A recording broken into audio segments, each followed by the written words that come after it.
Hi, this is Audrey, and I will be going over the environmental impacts of the fossil fuels that you have learned about coal, oil, and gas. So here are my three vocabulary words, and you can shorten them as you'd like for it to make sense to you. So we have air pollution, global warming, and CO2 emission. So for starters, we have coal. The combustion of coal adds a significant amount of CO2 to the atmosphere. Coal actually emits more CO2 than any other fossil fuel. Once coal is emitted into our atmosphere, it can linger for about 100 to 300 years.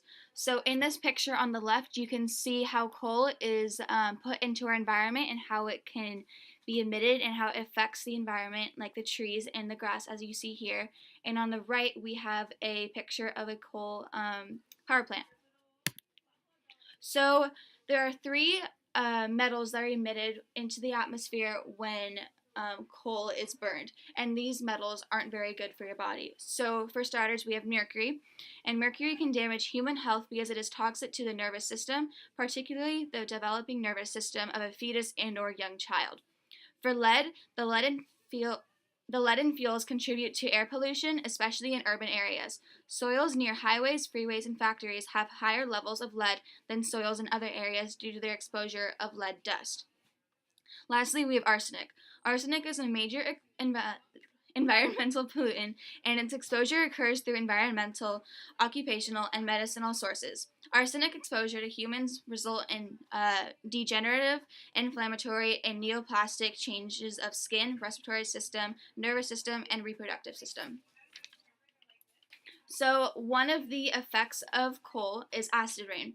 And so acid rain is caused by a chemical reaction that begins when compounds such as sulfur dioxide and nitrogen dioxide are released into the air.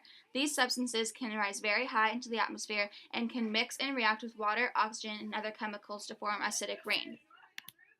So secondly, we have coal. The smoke produced from, or oil, I mean. The smoke produced from oil fires will enter the ozone layers, and this can cause breathing to become difficult, which leads to big problems in respiratory systems in humans and animals. So when petroleum or oil is burned, it emits carbon dioxide, sulfur dioxide, and nitrogen oxide, along with other various air toxins. So for sulfur dioxide, it combines with other chemicals, which causes acid rain, like I just mentioned, and this pollution will damage the lungs and respiratory system. If you're overexposed to this toxin, heart problems can occur as well.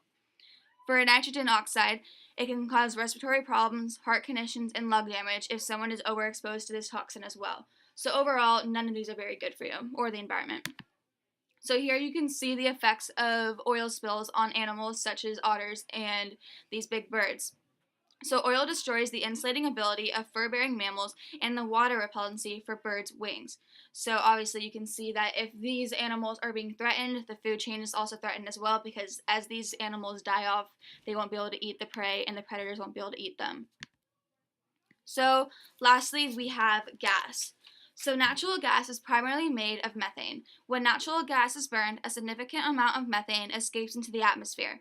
Methane is also one of the major greenhouse gases that trap heat into the Earth's atmosphere. Since natural gas is not a renewable resource, more and more methane is emitted into the atmosphere, which has a direct correlation to global warming due to more and more heat being trapped. So here's a good representation of what natural gas looks like, and you can see here that there's methane being shot out into the environment. So as you can probably assume, one of our biggest CO2 emissions are from cars. And that about does it.